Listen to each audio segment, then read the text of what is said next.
اعوذ باللہ من الشیطان الرجیم بسم اللہ الرحمن الرحیم۔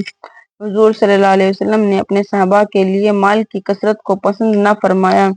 حضرت علی فرماتے ہیں کہ اللہ کے رسول اللہ صلی اللہ علیہ وسلم نے ایک مرتبہ صحابہ کرام سے پوچھا کہ بتلاؤ، جب سلطنتیں قائم ہوں گی، تمہارے قبضے میں حکومتیں ہوں گی، مال و دولت تمہارے پاس ہوگا، ہر روز نئے نئے کپڑے پہنو گے، کھانا پینا خوب ہوگا، گھروں کو خوب سجاؤ گے، تم اس وقت کیا کرو گے؟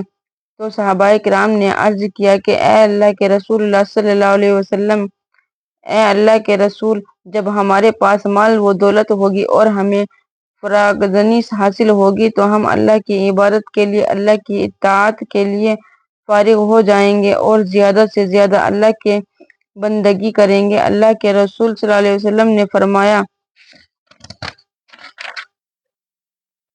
اس وقت تمہاری جو پوزیشن ہے، اس وقت تمہاری جو کیفیت ہے، تمہارے لیے یہی بہتر ہے۔ اللہ کے رسول اللہ صلی اللہ علیہ وسلم نے اپنے صحابہ کے لیے مال و دولت کی کثرت کو اور زیادتی کو پسند نہیں فرمایا، بلکہ بعض روایت میں آتا ہے جس کا مفہوم یہ ہے، اللہ کے رسول نے فرمایا، جس آدمی کے پاس رات کا کھانا ہو اور سونے کے لیے مکان ہو، اس کے لیے اتنا کافی ہے، اس کو سب کچھ حاصل ہے۔ لیکن چونکہ اس دنیا کے اندر دوسرے بھائیوں کو، برادران وطن کو دیکھنے کی وجہ سے ہمارے اندر مال کی اور دولت کی اتنی حرص و طمع ہو گئی ہے کہ تھوڑے پر قناعت نہیں کرتے۔ اگر ہمارے پاس 10 روپے ہیں تو 100 کی فکر ہوتی ہے، 100 روپے ہیں تو 1000 کی فکر ہوتی ہے، 99 کو 100 بنانے کی فکر ہوتی ہے۔ ہم مشغول ہوتے ہیں، چاہے وہ جائز طریقے سے بنے یا ناجائز طریقے سے بنے۔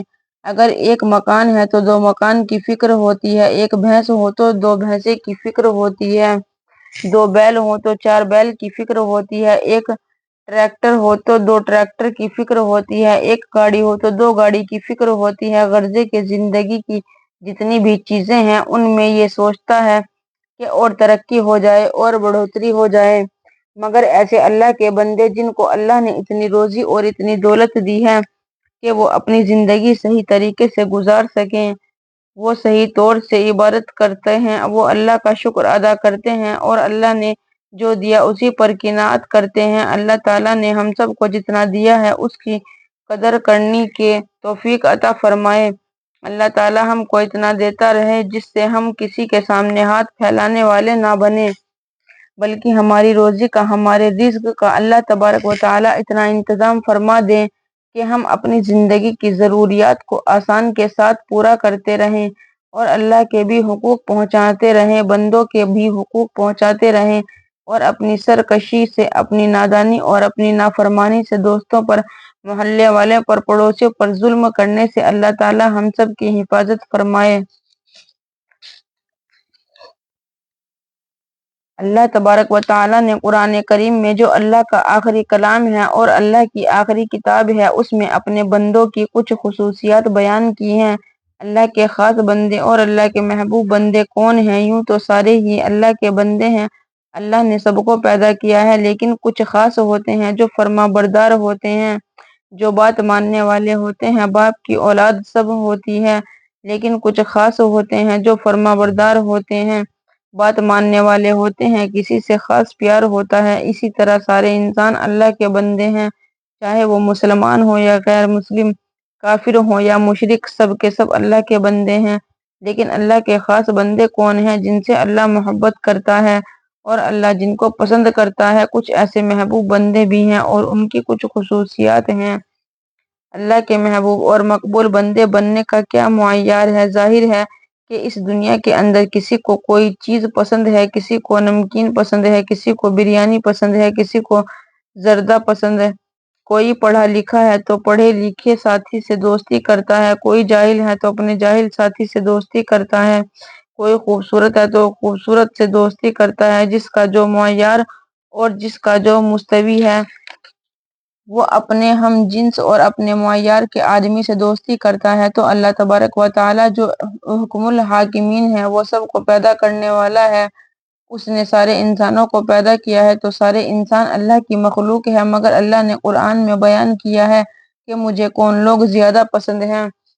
سورہ فرقان قرآن کریم کی ایک سورت ہے۔ اس کے آخری رکوع میں اللہ نے اپنے محبوب بندوں کی 13 خصوصیات بیان کی ہیں کہ یہ 13 قسم کے لوگ ایسے ہیں جو مجھے پسند ہیں۔ اللہ ہمیں بھی ان 13 لوگوں میں سے بنا لے تاکہ ہم بھی اللہ کے خاص بندوں میں سے ہو جائیں۔ اور 13 صفات کیا ہے؟ اللہ تعالیٰ قرآن کریم میں فرماتا ہے، اللہ کے بندے، رحمان کے بندے۔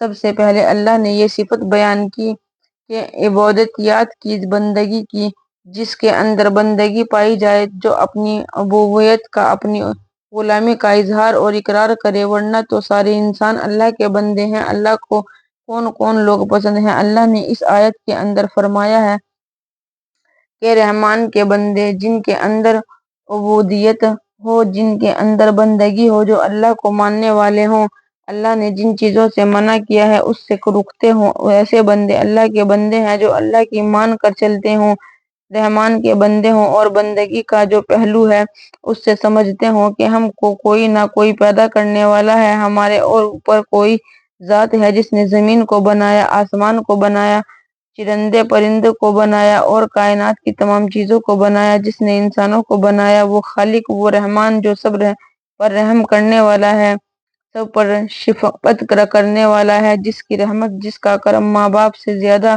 بڑا ہوا ہے۔ تو ایسے رحمان کے بندے جو اللہ کے سامنے جھک جاتے ہیں۔ فرما بردار اور مطیع کون ہوتا ہے؟ جس کو جو کہہ دیا وہ فوراً کرتا ہے۔ تو اللہ کے خاص بندے وہ ہیں کہ اللہ نے ان کو کہا کہ نماز پڑھو تو وہ نماز پڑھتے ہیں۔ سورج طلوع ہونے کے وقت نماز نہیں پڑھنی ہے، زوال کیوں وقت نماز نہیں پڑھنی، یہاں ماننے کی بات ہے۔ اگر کوئی سورج نکلنے کے وقت نماز پڑھے یا زوال کے وقت نماز پڑھے تو اس کو گناہ ملے گا۔